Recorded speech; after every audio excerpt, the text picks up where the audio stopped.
La situation initiale, c'était qu'il y avait du reporting Power BI avec des centaines de rapports Power BI qui étaient branchés directement sur les systèmes sources. Chez nous, ce qu'on voulait mettre en place, c'était Databricks et l'architecture médaillon qui est de mettre des données en bronze, silver, gold. Et nous, on était dans ce bottleneck-là où on avait plein de modèles et à chaque fois qu'il fallait rajouter une petite couche, il fallait vraiment savoir où est-ce qu'on la mettait et on s'en sortait plus manuellement. Donc, on a utilisé DBT à ce moment-là pour vraiment surtout la feature de orchestration. Aujourd'hui, je reçois Loïc qui est Head of Data chez MyLight Systems, la scale-up qui propose des solutions à des particuliers et des entreprises qui permettent de faire des économies d'énergie et qui facilitent le passage à l'indépendance énergétique. On va parler de son plus gros challenge de ces dernières années, à savoir moderniser la stack data, mais aussi unifier les pratiques BI, donc Business Intelligence et Data Science. Hello Loïc, ça va ? Merci de m'avoir dans ton podcast. Bah écoute, c'est un grand plaisir. Merci de venir partager ton expérience sur le podcast. Est-ce que tu peux nous en dire un petit peu plus sur MyLight Systems pour commencer, s'il te plaît ? Oui, bien sûr. MyLight, c'est une entreprise qui se concentre sur fournir des solutions d'optimisation énergétique, qui va de la fourniture de panneaux solaires, boîtiers connectés et fourniture d'énergie, et qui gère vraiment le end-to-end de optimisation de l'autoconsommation pour améliorer le ROI de l'installation photovoltaïque, et qui fait aussi de la fourniture photovoltaïque. Ok, super clair. Et donc, un exemple de produit, ça va être, par exemple, moi, je suis un client, ça peut être un panneau photovoltaïque, et après, je vais avoir un petit boîtier où je peux, moi, par exemple, via une app, piloter un petit peu l'énergie que ça rapporte, et je vais avoir quoi, des leviers pour agir là-dessus ? Exactement. Donc, le service, concrètement, c'est quoi ? C'est l'installation avec les panneaux photovoltaïques connectés à des boîtiers qui pilotent les appliances domestiques, donc l'électroménager, et qui te permet tout simplement de mettre ta maison en autopilot avec des algorithmes intelligents qui vont te permettre d'optimiser l'énergie que tu vas produire le lendemain ou alors te mettre dans les heures creuses pour optimiser au maximum ta dépense économique. Tu peux nous partager quelques chiffres, business, peut-être un nombre de clients, des choses comme ça ? MyLight, c'est plus de 30 000 centrales connectées, 6 000 clients sur la fourniture énergie, 250 employés sur l'ensemble de la chaîne de valeur, de la conception jusqu'à la distribution. Et puis dans l'équipe R&D, dans l'équipe tech, c'est 50 profils, engineering, développeurs, web, iOS, etc. Et puis c'est également 8 personnes dans l'équipe data. Excellent. Bon, on rentrera un peu plus tard dans l'orga de l'équipe data. Et toi, comment tu t'es retrouvé Head of Data chez MyLight Systems ? Alors moi, j'ai commencé ma carrière en 2013. Je vais donner un petit peu d'espoir pour tous ceux qui sont en reconversion data ou quoi que ce soit. Moi, j'ai un diplôme en génie civil et géotechnique qui n'a absolument rien à voir avec le monde de la data. Mais très rapidement, je me suis expatrié à Londres. Je travaillais dans une entreprise dont le motto était de fournir des solutions IoT pour monitorer dans la construction les déplacements des bâtiments. Et puis, j'ai fait data analyst. Puis, je me suis occupé de la partie data engineering. Après, en 2019, je suis rentré en France et j'ai fait du consulting. Donc, la première entreprise s'appelait Six Sense. Là, je suis rentré en consulting en 2019 chez CGI, grand cabinet de consulting en France. Et puis, worldwide, en fait. Et là, après, tu te retrouves chez MyLight Systems. C'est ça. L'histoire, c'était qu'en 2019, lorsque j'étais rentré en France, j'avais candidaté à MyLight Systems. À l'époque, ça ne s'était pas fait. J'avais gardé très bon contact avec Mathieu, qui est notre CTO. Et puis, quand l'entreprise est passée en phase de scale-up en 2022, il m'a recontacté. Moi, mon profil avait évolué. Les besoins de l'équipe avaient évolué. Il fallait remettre à plat toute la partie technique côté data, reprendre la partie BI et puis manager également l'équipe. Et puis, nos deux chemins se sont recroisés, quoi. Alors, aujourd'hui, on va parler d'un challenge en particulier qu'on a introduit un petit peu au départ, à savoir un peu moderniser la stack. Est-ce que tu peux nous expliquer un peu quel était le contexte de départ ? La situation initiale, c'était qu'il y avait du reporting Power BI avec des centaines de rapports Power BI qui étaient créés en relation one-one avec les différents business owners. Et il y avait énormément du coup de rapports Power BI qui étaient branchés directement sur les systèmes sources. Et donc, quand on fait de l'analytique sur les systèmes sources, ça met les systèmes sources dans la difficulté de traiter de nouvelles transactions. Ça, c'était le périmètre côté BI. Un data analyst qui documentait peu ce qu'il faisait. Et donc, en fait, toutes les règles de gestion des rapports étaient clairement dans sa tête et légèrement différentes de rapport en rapport, pour faire simple. Et après, il y avait une deuxième partie du périmètre, tu allais dire, je crois, sur la partie plutôt donc, data science, parce que ça, pour donner un peu de contexte, effectivement, il y avait déjà un peu, de par votre produit, en fait, de la data science, parce qu'il y avait déjà des algos dans le produit. Oui, c'est ça. Il y avait déjà des algorithmes d'optimisation énergétique, autoconsommation dans le produit. Ça, c'est ce qui a fait le cœur de MyLight, le cœur du générateur. Et puis, sur la partie data science, donc, il y avait déjà Databricks parce qu'on gérait déjà des données IoT avec un certain volume de données. Donc, IoT, c'est Internet of Things, c'est toutes les choses qui sont connectées, qu'on met chez les clients, qui nous remontent des données de surveillance de la consommation, de la production photovoltaïque, etc. Ces données, avec le nombre de clients qui augmente, les données, elles augmentent aussi.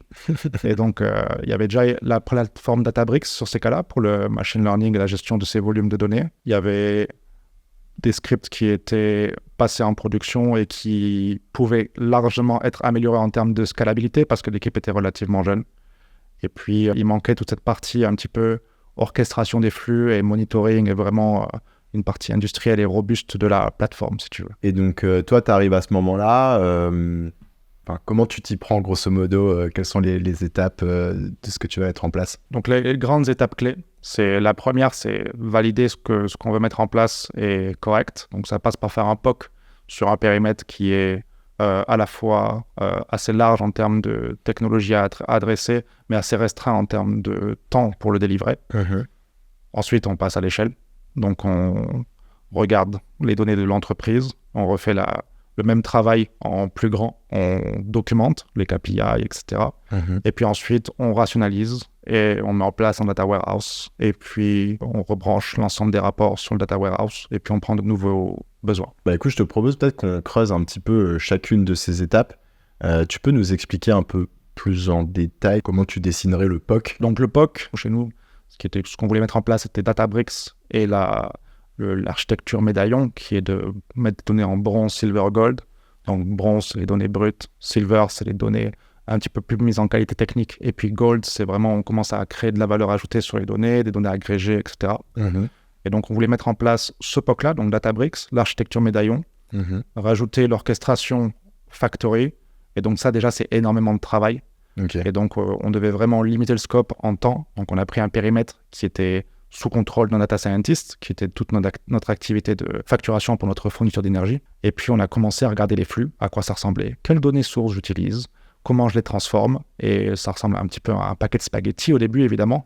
Et après, il faut rationaliser ce paquet de spaghettis et puis en faire qu'est-ce qui est vraiment la donnée brute, qu'est-ce qui est la donnée mise en technique, et qu'est-ce qui est la partie où je rajoute vraiment de la valeur à la donnée. Et ça passe par une petite partie de rework de ton code. Mais au final, tu as des flux qui sont parallélisables au début et quelque chose qui est beaucoup plus maîtrisé à la fin en termes de transformation. Et du coup, si on passe sur la deuxième étape que tu as évoquée, où là, du coup, on était plutôt sur un peu ensuite un passage à l'échelle, et tu parlais notamment aussi du fait de commencer à documenter, ce qui va être important effectivement lorsqu'on commence à scaler. Ouais. Donc déjà, un truc important sur la première étape, c'est qu'on essaye de penser notre code assez générique pour passer à l'échelle. Donc typiquement, on a commencé par se fabriquer une librairie de toutes les opérations crudes et puis des connecteurs à différents types de technologies, donc des bases SQL, des API, peu importe la technologie, on a développé quelques connecteurs. Donc la partie data science, on pouvait la passer à l'échelle relativement facilement parce que le périmètre était contrôlé. Côté BI, ça a été beaucoup plus compliqué. Il a fallu regarder les rapports, avoir des analytics sur qui consultait quel rapport, quelles étaient les sources des rapports, combien de sources, est-ce que la source était surchargée ou pas par l'analytique. Et après, c'est un gros tableau où en gros, tu as le nom de ton rapport, de ton dashboard, les sources qu'il utilise, la quantité de sources, complexité, la priorité business, etc. Tu te fais une matrice avec plusieurs éléments et tu priorises comme ça la migration. Donc, tu migres les rapports qui ont le plus d'impact et je conseille de commencer par ceux qui, critiquement, ont vraiment du mal sur les systèmes sources et qui sont lourds en termes de volume de données, parce que c'est là où on a le plus gros impact le plus rapidement, parce qu'on va décharger rapidement un système source et on aura fait de la migration au même moment. Et ça, peut-être, je fais juste une pause, une seconde là-dessus, parce que je trouve ça intéressant, et peut-être pour certains membres de l'audience qui nous écoutent, c'est assez classique, j'ai l'impression, pour une startup au début, quand tu fais de l'analytics, d'aller brancher tes dashboards directement sur les systèmes sources, ou sur ce qu'on appelle la prod, c'est-à-dire qu'en fait, on n'a pas un warehouse, une base de données intermédiaire qui vient faire un peu le tampon. Ce que tu dis, c'est que ça, c'est pas forcément une mauvaise pratique, ça peut être une bonne pratique au début pour aller vite, mais au bout d'un moment, ça ne fonctionne plus quand tu commences à avoir trop de tableaux de bord, parce que d'un point de vue en tout cas technique, il y a sûrement plein d'autres sujets, mais d'un point de vue technique, ça a un impact négatif sur les systèmes sources, quoi, qui vont être amenés à planter plus souvent, enfin qui vont avoir des problèmes comme ça. Ouais, c'est ça. En fait, les systèmes sources sont des systèmes transactionnels, donc c'est ce qui s'appelle le OLTP, donc Online Transaction Processing, qui rendent des données horizontalement dans des tables, des nouvelles lignes. Et les systèmes analytiques, ce sont des systèmes qui viennent scanner verticalement en toutes les tables. Et donc, en fait, les deux rentrent un petit peu en concurrence. Et typiquement, quand tu utilises la ressource de ta base de données à scanner verticalement toute une colonne, par exemple, c'est difficile. Quand tu mets un nouveau devis dans l'ERP, il attend que tu aies terminé ta première requête qui peut être longue. C'est pour ça que c'est une mauvaise pratique. Et en fait, au début, tout normal, tout le monde le fait comme ça, en fait. Ok. Mais bon, pour synthétiser, pour des produits peut-être non tech comme moi, il y a juste un problème de compatibilité qui fait que ça marche pas bien. Très clair. et donc, la solution pour ce problème d'incompatibilité, c'est de offloader la base de production dans un data lake. On vient faire des synchronisations à une certaine fréquence, peu importe le business. Ça peut être des batchs journaliers, hebdomadaires, comme ça peut être du streaming qui vient lire les nouveaux changements et puis les mettre dans une autre base. Bien sûr, là, ça devient de l'ingestion où tu prends tes données et tu les pousses dans ton warehouse. Du coup, je ferme la parenthèse. Donc, on était sur la deuxième grosse étape du passage à l'échelle. Je crois que l'élément dont tu voulais nous parler après, c'était la documentation. Et c'est ça. En fait, quand on migre, comme j'ai dit, le plus important, c'est de décharger les systèmes sources. Et donc, au fur et à mesure qu'on migre, il faut documenter comment on a fabriqué les rapports. Parce que plusieurs rapports peuvent avoir la même notion. Par exemple, je ne sais pas, prenons un exemple qui peut parler à plus de monde. Chiffre d'affaires, il y a plein de manières de travailler un chiffre d'affaires. Et donc, un rapport peut calculer le chiffre d'affaires d'une manière, un autre d'une autre, etc. en fonction si on est de la finance, du commerce, du marketing, etc. Et donc, l'objectif, c'est au fur et à mesure qu'on migre les rapports commerce, finance, marketing, pour le même nom d'indicateur, on documente comment il est calculé. Ça peut être la même manière, ça peut être des manières différentes. Et pareil, lorsqu'on a des choses qui ont le même nom en termes d'indicateurs, peut-être qu'ils ont des significations différentes et des appellations sémantiques différentes pour le business. En fait, c'est exactement la même chose de laquelle on parle et il faut améliorer la communication. Donc, au fur et à mesure de la migration, documenter comment c'est vraiment fait. Du coup, on arrive ensuite sur la step 3, où là, tu parlais de rationalisation des rapports. Je suis curieux de savoir un peu ce que tu mettais là-dedans. Donc, auparavant, Power BI sur toutes les sources. Après la migration, c'est toujours plein de rapports Power BI, mais sur le data lake. Donc, c'est cool techniquement, mais ça fait quand même toujours plein de Power BI, si tu veux. Et donc, il faut voir, comme j'ai dit, plusieurs fois, il y a le même indicateur qui se retrouve dans plusieurs rapports, et ça veut dire qu'il faut mettre autour de la table les gens qui travaillent autour de ce même indicateur. Et techniquement, ça revient à prendre tous les KPI qu'on a documentés, les organiser en famille de KPI, mettre ça dans un rapport dédié et faire fabriquer ce rapport avec les différentes personnes qui vont le consulter. Et ensuite, ce sont des audiences différentes. Et dans Power BI, tu as la maille rapport, mais tu as aussi la maille application qui te permet de réunir plusieurs rapports au même endroit. Et donc, typiquement, tu peux avoir un rapport de supply chain, par exemple, sur est-ce que tes livraisons se passent à l'heure avec un KPI de LOTIF, On Time In Full. Et typiquement, ça va intéresser à la fois l'opérationnel de la supply chain. Donc, tu développes une seule fois ce rapport-là. Tu le mets dans l'opérationnel de la supply chain, mais ça peut aussi intéresser ton codir. Et donc, tu le prends et tu mets ce même rapport que tu as développé une seule fois, tu pousses ta page dans l'application Codir. Comme ça, quand le codir et la supply chain se connectent les deux à leur application, avec leur gestion de droits, etc., ils vont quand même voir le même jeu de données, les mêmes indicateurs, les mêmes informations. Ok. Ah oui, donc tu commences à un peu casser les doublons au niveau de rapport. Et ça, en fait, tu le fais dans Power BI. Alors, il y a deux parties. Parce que les Power BI, donc, ils sont branchés en Silver quand tu as fait ta migration, la plupart du temps, parce que tu as copié un pour un ton système source. Et donc, au fur et à mesure que tu documentes, tu cherches à créer ce data warehouse, en fait, qui est la couche gold, où tu vas te dire, il y a plusieurs fois, je gère cette problématique, donc il me faut peut-être une table qui réunit toutes ces données-là avec différentes colonnes qui vont être mes différents KPI, par exemple. Et donc là, c'est tout un travail de data engineering où tu vas prendre le besoin avec les data analysts et une fois que tu as fait besoin avec la finance, supply chain, commerce, tu fais OK, ça c'est la même chose. Donc en fait, je vais faire une seule table dans mon data warehouse qui combine mes différentes tables Silver, calcule mon KPI et je vais brancher mon rapport qui gère cette problématique-là sur la partie data warehouse. Et c'est comme ça qu'au fur et à mesure, tu fabriques ton data warehouse avec l'ensemble des cas d'usage de l'entreprise. Tu m'avais parlé lorsqu'on s'était appelé de DBT également. Dans quel contexte vous l'avez mis en place, DBT ? Yes, d'ailleurs, c'est grâce à ce podcast que j'ai entendu parler de DBT. Et nous, on était dans ce bottleneck-là où on avait plein de modèles et à chaque fois qu'il fallait rajouter une petite couche dans le sandwich de modèles, si tu veux, dans la pile de modèles, il fallait vraiment savoir où est-ce qu'on la mettait et on s'en sortait plus manuellement. Donc, on a utilisé DBT à ce moment-là pour vraiment surtout la feature de orchestration, de vraiment ne plus réfléchir aux DAG et vraiment qui gère toute cette complexité-là de nos empilages. Ah, c'est super intéressant parce que je me souvenais pas que c'était un élément qui était particulièrement mis en avant. Je pensais que ça arrivait que tu utilises DBT, mais que tu utilisais quand même une brique d'orchestration, genre Airflow ou une autre. Mais c'est juste qu'en tout cas, pour les modèles qui sont un peu tous gérés à l'intérieur de DBT, là, tu as l'orchestration qui est gérée un peu by design et qui te permet d'avoir un peu moins cette problématique plate spaghetti, comme tu disais, quoi. Exactement. Et en fait, DBT, si tu veux, le grand batch qui tourne les soirs, il va récupérer des sources, transformer en Silver. Les data scientists, ils ont quelques traitements en PySpark pour toutes leurs données IoT. Et côté BI, on a en parallèle de ça DBT qui est orchestré dans la factory, de manière générale. Mais DBT lui-même, toutes les tables qu'il doit gérer, il sait tout seul comment les orchestrer. Et ça, c'était notre bottleneck principal, notre goulot d'étranglement technique qui nous faisait perdre énormément de temps. Alors du coup, on reviendra un petit peu sur cette partie stack dans une minute pour que tu nous en dises un peu plus sur les outils que vous utilisez. Avant ça, j'étais curieux que tu me dises, si je reprends les 3 étapes, mettre en place un POC, donc avec Databricks, puis passer tout ça à l'échelle, documenter, puis ensuite rationaliser un petit peu les modèles, que ce soit dans Power BI ou dans le warehouse avec DBT également. Ça a été quoi ton plus gros challenge, tu dirais ? Là, on a parlé de beaucoup de choses qui sont techniques, mais en fait, le plus gros challenge, il n'a même pas été technique. Il a été le fait que pendant qu'on faisait cette migration, qui était un prérequis nécessaire à notre accélération par la suite, eh bien, le business, il ne s'est pas arrêté.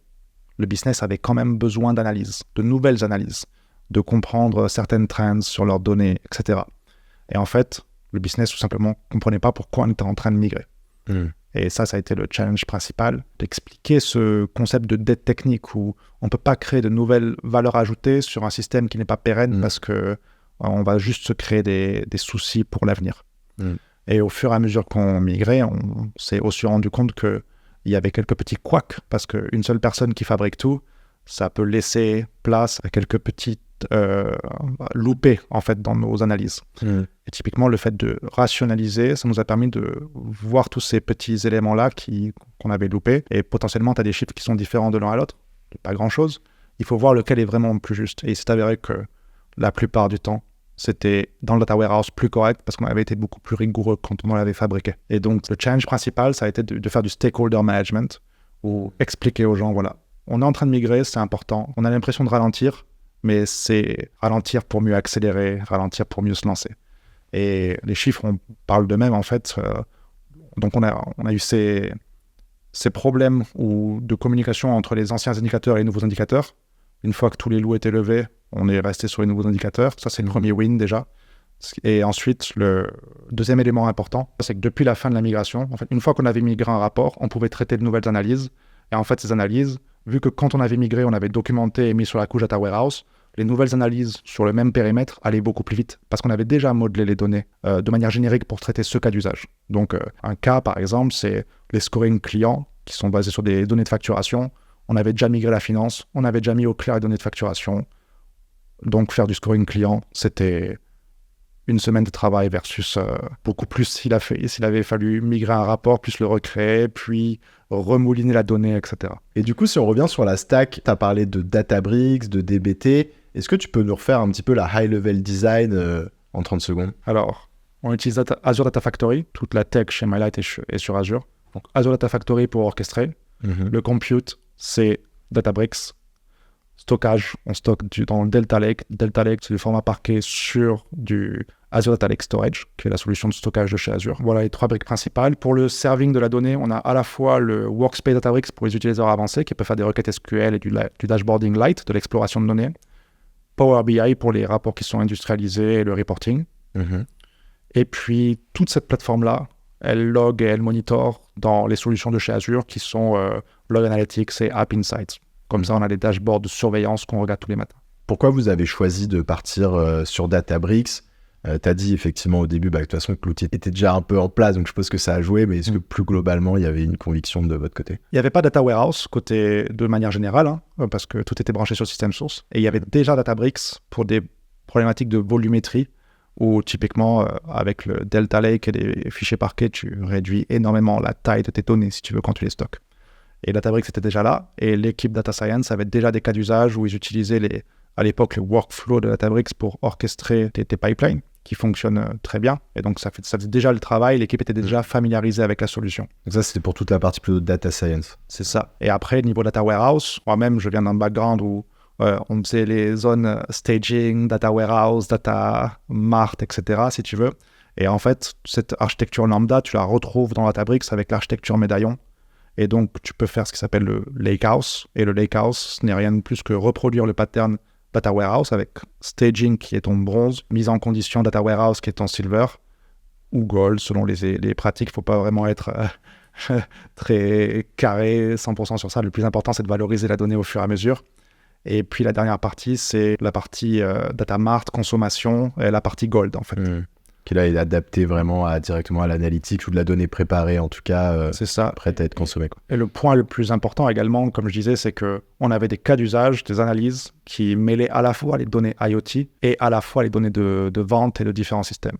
Et en fait, on ne pouvait pas simplement avoir un data warehouse pour tel type d'analyse et un data lakehouse pour autre chose, pour optimiser sur les volumes, parce qu'en fait, toutes les données sont de plus en plus mixées. Et ça permet également aux data scientists de faire des modèles de machine learning qui tournent sur des forecasts de vente, par exemple, tout en utilisant les outils qu'ils utilisaient déjà. Oui, c'est ce que tu entendais par un peu ce qu'on évoquait au début, le fait d'unifier la partie BI et ML. En fait, c'est de se dire que, effectivement, une fois qu'on a préparé de la donnée, autant utiliser la même et la prendre au même endroit pour un use case de data science ou pour de l'analytics. Et la plateforme Databricks te permet ça, en fait. Comment vous êtes organisé pour monter déjà un peu toute cette stack dont tu viens de parler et aussi la maintenir?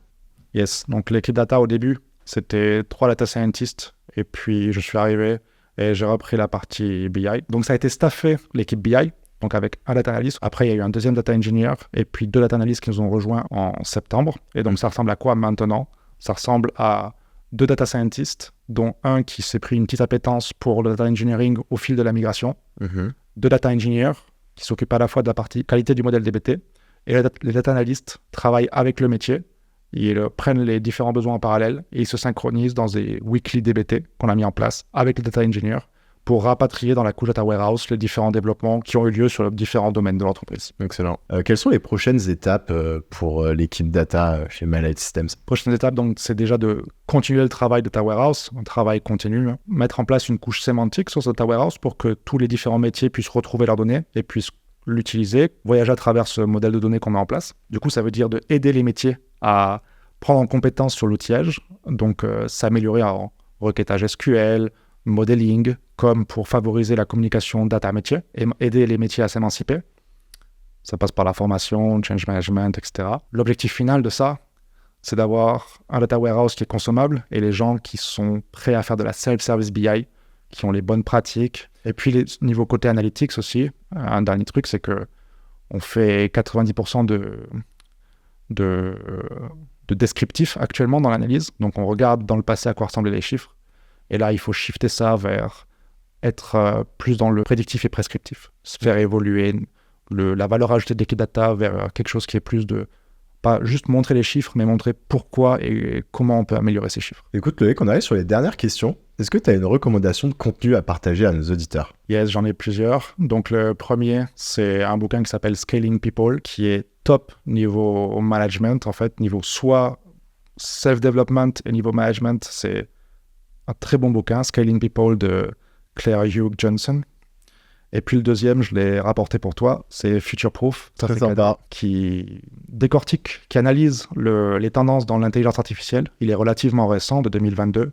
Et puis, il donne des advice, des conseils concrets sur nous, en tant qu'être humain, quelle est notre relation à l'intelligence artificielle, et puis comment devenir future-proof, c'est-à-dire comment passer à travers cette révolution de Sans se l'intelligence faire artificielle. disrupter, quoi. Voilà, exactement. Sans devenir Dans le livre, il en parle notamment des human endpoints, qui sont juste des gens qui sont bloqués entre deux intelligences artificielles, le temps de se faire automatiser. Excellent. Bah écoute, merci beaucoup. J'espère que ça a montré l'exemple à mes prochains invités et qu'à chaque fois, maintenant, on va me ramener des cadeaux. C'est trop sympa. Je lirai, je te dirai ce que j'en pense. Qu'est-ce que tu aimes dans la data? Grosse question. Je pense que ce que j'aime dans la data, c'est très basique. C'est le fait que c'est un outil qui te permet juste de prendre la décision la plus rationnelle face à une question. Et des fois, ça fait la différence entre une bonne ou une mauvaise réponse. Et surtout, derrière une réponse que tu te poses à une question, c'est tu vas avoir des actions qui vont peut-être impliquer des êtres humains. Et en fait, ça te permet de prendre vraiment la meilleure décision, la plus sage en quelque sorte. Qu'est-ce qui t'a le plus fait progresser? Mon premier boulot à Londres, comme je t'avais dit, c'était de faire de la data analyse pour des gens qui étaient des ingénieurs civils, des gens qui géraient des réseaux de voies ferrées et qui posaient des questions qui étaient: pourquoi ce bâtiment est en train de fissurer? Pourquoi cette rail, il est en train de se déformer sur ma voie ferrée? Et en fait, c'était juste, ils voulaient cette réponse-là. Ils ne voulaient pas des grosses analyses statistiques et des chiffres, etc. Ils voulaient juste savoir pourquoi. Et en fait, ce qui m'a fait progresser, c'est de me dire que, OK, pour répondre à cette question, je dois savoir intégrer des données IoT, faire des analyses statistiques, faire du reporting, etc., mettre en place des visualisations et autres. Mais ce qui m'a fait le plus progresser, c'est ces gens-là qui revenaient tout le temps avec la même question, qui est: pourquoi cette voie ferrée, elle se déforme? Explique-moi. Et en fait, revenir tout le temps à la question et du coup avoir des stakeholders exigeants sur le niveau de détail dans la réponse qu'ils attendaient et de vraiment comprendre pourquoi ça ne marchait pas, c'est presque plus de la data en fait. Et tu as beau mettre en place une architecture nickel, tous les meilleurs state of the art, etc. Si tu n'arrives pas à répondre aux questions des gens qu'ils ont, ça ne sert à rien. Quel est le meilleur conseil qu'on t'ait donné? C'est dans le bouquin que j'ai conseillé, Scaling People. Il y a une phrase, je la vois encore écrite devant moi, hein, c'est What are you the best at and what you can only do? Qu'est-ce que tu sais faire le mieux et que tu es le seul à pouvoir faire? Et concentre-toi sur lister toutes ces choses-là. Et cette liste, il ne faut jamais qu'elle grandisse. Il faut juste qu'elle réduise en taille, parce que c'est là où tu apportes toute ta valeur ajoutée et c'est là où tu es le meilleur de toi en fait. C'est là où tu apportes le plus de valeur à tous les autres. Ok, il sera dans la description. Je te propose qu'on finisse là-dessus, Loïc. Merci beaucoup en tout cas d'être venu nous partager tout ce retour d'expérience, tous ces tips sur le podcast. C'était vachement enrichissant et je te dis à bientôt. Merci Robin.